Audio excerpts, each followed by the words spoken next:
Продолжуваме понатаму со нашата денешна емисија. Се надевам дека се уште сте на фреквенцијата на МТМ телевизија. За нас веќе е време да го најавиме и првиот разговор во студиото. Со мене во студиото е господинот Тоше Јанев, портпарол во Републичкиот совет за безбедност на сообраќајот. Господине Јанев, добро ни дојдевте ово утро во студиото. Драго ми е што го можеме да разговараме. Моментално, она што е актуелно, нели, се матурските прослави, па треба да се дават се даваат препораки до матурантите како да возат, дали да излегуваат со автомобил на матурската прослава или не. Традиционално секоја година нели ја одбележуваат оваа акција, меѓутоа оваа година вие под мотото не си фраер ако загинеш на матура. Тоа е и традиционален назив, кога пред неколку години прв пат ја направивме. Баравме некој слоган кој што ќе допре до таа целна група. По анализите што ги направивме, нели матурата е она кога деца стануваат возрастни, нашите граѓани, и тоа некако си го поврзуваат и со возење. Значи тогаш за прв пат, некој не, но традиционално важи дека можат да го земат автомобилот, да отидат со автомобил на матурска вечер. Родителите мислат за нив дека конечно ете се зрели, свесни, дека ветиле дека нема да пијат, дека ќе се однесуваат возрасно. Но, за жал, пред да започне тоа, матурска вечер си е матурска вечер и сите тие ветувања со малку алкохол и комбинација добро друштво и добро расположение многу често завршуваа со трагични последици, за жал. Беше голем бројот на сообраќајни незгоди и несреќи и понекогаш и со загинати, понекогаш со тешки последици и многу семејства наместо една таква убава семејна прослава за матура останаа завиени во црно. Затоа и заклучивме да направиме една акција која што ќе биде во времето на матурите, секоја година да ја повторуваме, затоа што нели секоја година имаме други матуранти и целната група е многу строго определена. Одлучивме да ја скратиме, да не правиме никакви филозофии, едноставно да кажеме матурантите да не возат и точка. И апелираме до родителите да не им ги даваат возилата во никој случај. Доколку сакаат нивното дете да се помине убаво или да се покажат, имаат одјавен превоз, такси, лично да ги однесат. Ако сакаат нешто ексклузивно, нека ги пратат со лимузина. Што сакаат, само да не им даваат возило да возат. Дури доколку имаат и возачка дозвола. Седно, младите возачи што немаат повеќе од 2 години искуство во сообраќајот, навечер по 11, по 23 часот смеат да возат само во придружба со возач постар од 25 години, без изречена забрана за управување со моторно возило, што најчесто на матурите не се случува, немаат со кого. Со полицијата се договоривме, тие пред тоа се вршаа перфектно работата, но комплетно таа целна група да покрие. Значи, сите локали кои што се случуваат матурски вечери, да бидат со зајакнато полициско присуство околу нив и да се вршат масовни контроли. Така што во најдобар случај, доколку матуранти управуваат моторно возило, ќе поминат со казна. Не е работата ние да сакаме тие да бидат казнати или да им ја расипеме матурската вечер, туку напротив, да им ги заштитиме животите и да им обезбедиме навистина да се поминат убаво таа вечер. Така, каква е состојбата со пред започнување на кампањата? Рековте нели дека неколку години веќе оди оваа кампања. Значи, какви се резултатите од пред кампањата и како е сега со резултатите се фантастични. Пред тоа имаше често сообраќајни незгоди, како што кажав, во кои што учествуваа матуранти. Од кога започна кампањата, немаме информации за некакви поголеми сообраќајни несреќи во кои учествувале матуранти.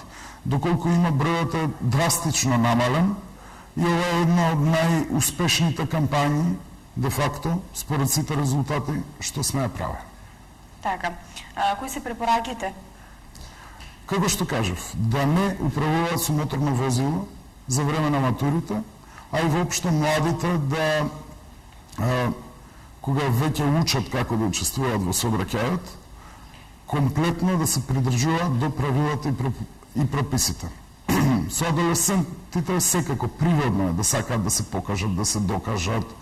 Потоа тука е возбудата од поголема брзина, па доаѓаат мотоциклите, други интересни возила, спортски автомобили и така натаму. Но правилата и прописите постојат за да се обезбедат границите на безбедно учество во сообраќајот. Се што е вон тие граници представува зголемен ризик и опасност и за имотот, и за здравието, и за животот, и тоа не само за својот, туку и за другите учесници во сообраќајот.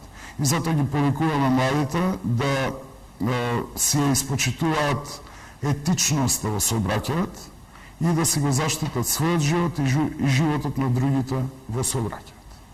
Така. Интересно е оно што го слушнав на вашата пресконференција, тоа што го изјавивте дека минатата матурска сезона поминала без воопшто ниту една сообраќајна незгода. Да, според информациите што ги имаме од Министерството за внатрешни работи за минатата година, немаше сообраќајни незгоди во кои што учествувале матуранти. Тоа значи дека и родителите и матурантите најверојатно го послушале нашиот совет и користеле друг тип на превоз, освен сами да управуваат со возило. Кампањата си имала резултат Да, и препораките. Така. Господине Јанев, пред известно време, нели, ја одбележавте Светската недела за безбедност на пешаците. Ајде малку околу тоа. Носител на таа организација си беше Автомотосојузот на Македонија. Ние заедно со Министерството за внатрешни работи, Министерството за образование, потоа Институтот за јавно здравство и неколку други институции се приклучивме во одбележувањето со различни советувања, секојдневни акции и слично. Целта беше на светско ниво да се намали бројот на жртви пешаци во сообраќајот, кој што представува речиси 1/3, 1/4 во зависност од која земја од сите загинати во сообраќајот. Се работи за најранливата група на учесници во сообраќајот, а од друга страна и најнедисциплинираната. Идејата и целта беше да немаме загинати пешаци таа недела, но за жал точно во таа недела имавме 3 жртви пешаци, од тоа 2 деца. Навистина трагично. И тоа ни кажува дека има уште многу да се работи, уште многу да се прави за да постигнеме побезбедни патишта во Република Македонија. Постојат 3 фактори: учесникот во сообраќајот, возилото и патот. Доколку сите тие 3 не се покријат од секоја можна гледна точка за безбедно учество во сообраќајот, како што вели народот, кај што е најтенко, таму се кине. Кој да остане проблем, тоа ќе биде причината да имаме сообраќајни несреќи и жртви во нив.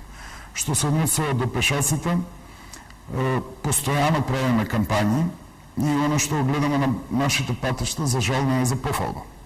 Доколку погледнете кај Универзитетот Свети Кирил и Методи како се однесуваат нашите академски граѓани на обичен пешачки премин, со обични семафори, со црвено и зелено светло што училиште од забавишта, зошто служи и секако дека сите знаат, и кој ќе забележите дека речиси никој не чека на зелено светло, тогаш ни станува јасно дека со пешаците имаме сериозен проблем.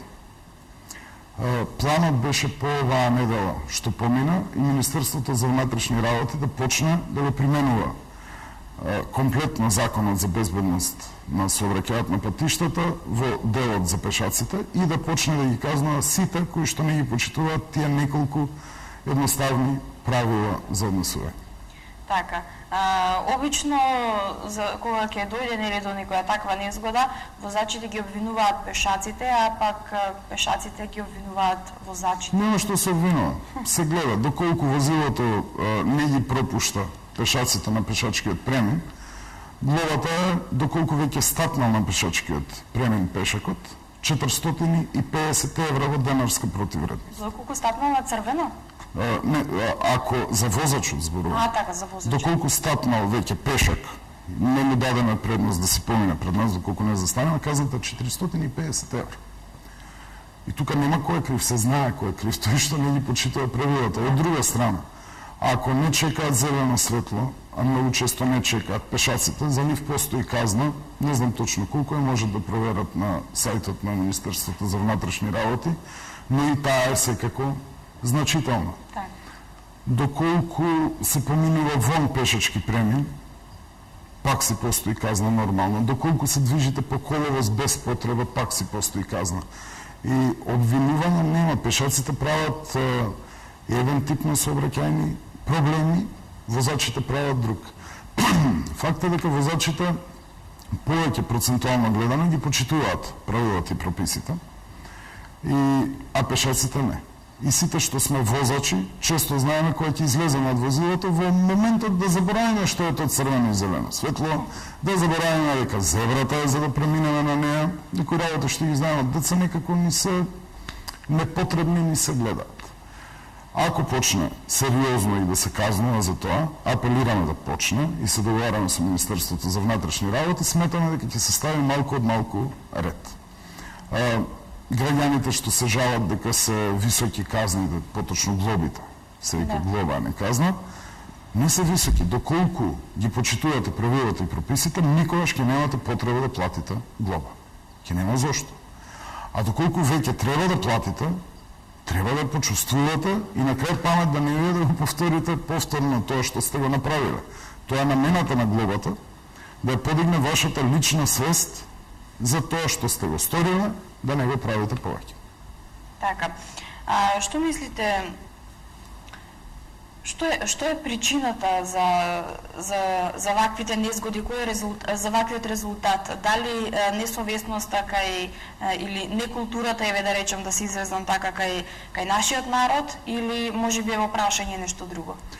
Видете, Македонија не спаѓа во земји со драстично голем број на жртви во сообраќајот и ние со години поред имавме негативна тенденција во бројот на жртвите. И покрај тоа што постојано се зголемуваше бројот и на возачи и на возила, апсолутниот број на жртви во државата секоја година се намалуваше. И наназад 6 години вкупно. Една година имаше едно краткотрајно покачување, но бројот успеавме да бидеме една од ретките земји што го намалува апсолутниот број на загинати. За жал, ова година почна многу црно, со многу голем број на жртви, од тоа за жал поголемиот број млади, имаме жртви деца, имаме жртви млади возачи, млади совозачи, неколку големи трагедии се случија како за првомајските празници, тракторот кај Кочани и сето тоа е резултат на еден дисбаланс што се појави во работата на Советот. Ние нашата работа ја базиравме на образование, научни достигнувања, преку кои што низ постојани советувања и координирање на вклучените фактори во државата што работат за безбедност на сообраќајот на патиштата, почнавме да создаваме една синергија на сите чинители, една позитивна енергија што се пренесе на терен многу. И како резултат на целото тоа, постојани континуирани кампањи за да учесниците во сообраќајот да стигнат нашите пораки. Само на тој начин може да се намалува бројот на жртви. Се случи Советот да остане без лавовски дел од своите средства и за жал оваа година, дел од минатата и оваа, немаме пари да правиме кампања. Ние останува да правиме по некоја пресконференција, по некоја таква активност, што за жал е далеко од доволно. Ние сме институција која што секојаш била фалена и од Европската Унија за тоа начинот на кој што ја донесовме и спроведувавме стратегијата за безбедност на сообраќајот на патиштата, што многу други земји ја зедоа како пример како треба да се направи стратегија. И редица други активности од образован и научен карактер, но ако тоа не стигне до граѓаните, тогаш навистина нема да има ефект. Да се навратам на вашето прашање, најголем проблем е во умот на луѓето. Факт е дека нашите патишта не се во многу добра состојба, но тоа повеќе ви влијае на пријатноста на возењето, отколку на тоа да стигнете живи и здрави. Дури е факт еве во Хрватска, например, кај што имаат одлична патна инфраструктура, дека бројот на жртви е далеко поголем. Факт е дека ако имате одличен пат, најчесто возите побрзо, а брзината во најголем број случаи основен кривец за тешки сообраќајни несреќи со трагични последици. Ова не е за да ги оправдам тоа што се лоши патиштата, туку ги кажувам фактите, причините. Возниот парк релативно се подмлади со активностите што се дозволија да се увезуваат и постари возила, што сепак се понови од оние што беа на нашите улици порано. Сообраќајот се згусна доста. Бројот на возила што го гледате на улиците е драматично зголемен минатите години.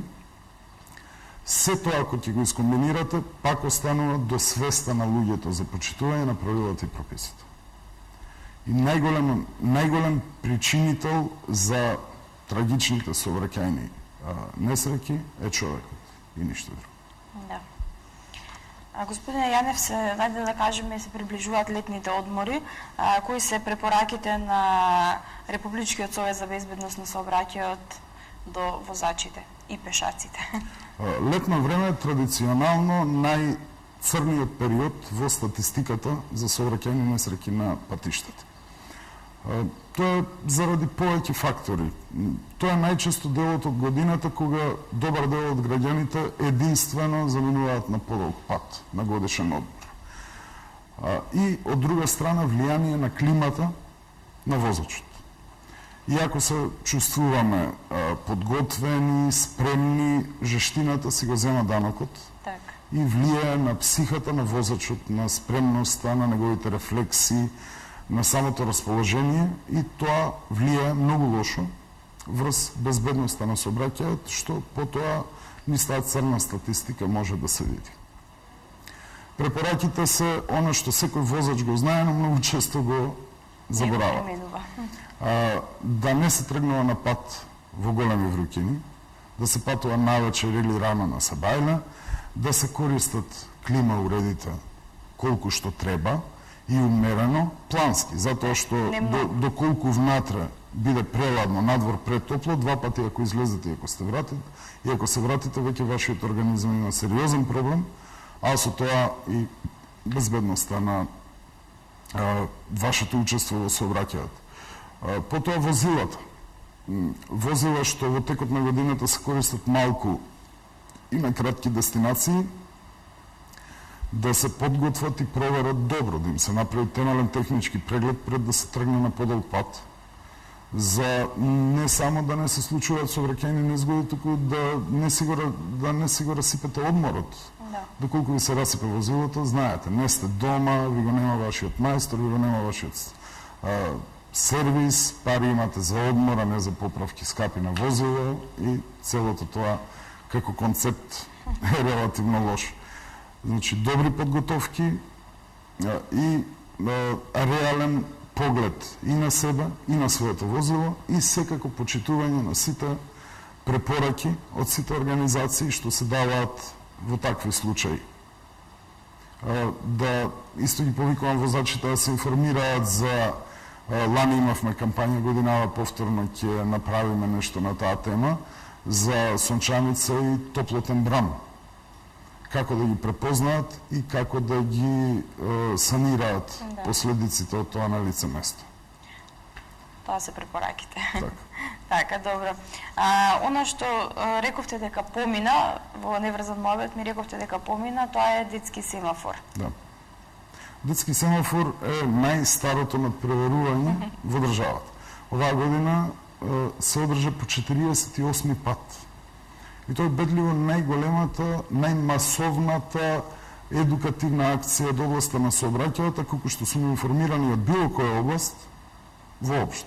Во неа учествуваат сите деца од основните училишта и во паралелниот надпревар што се нарекува техничка култура на младите, таму учествуваат од средните училишта. Се состои од тестови, од основно училиште возат 200 велосипеди на полигони, а по возрастните средношколците возат мопеди. и секоја година е максимално масовно учеството. Децата покажуваат одлични резултати и низ таа акција ги едуцираме за сериозно учество во сообраќајот. И како деца и кои ќе порастат. Така. Господине Јанев, јас ви благодарам за денешното гостување. Мислам дека кажавме доволно и ги упативме препораките кои што се потребни и до матурантите, и до возачите, и до пешаците. Благодарам на поканата, се гледаме повторно. Одиме ние понатаму, следува кратка пауза, па потоа се враќаме повторно назад во студиото.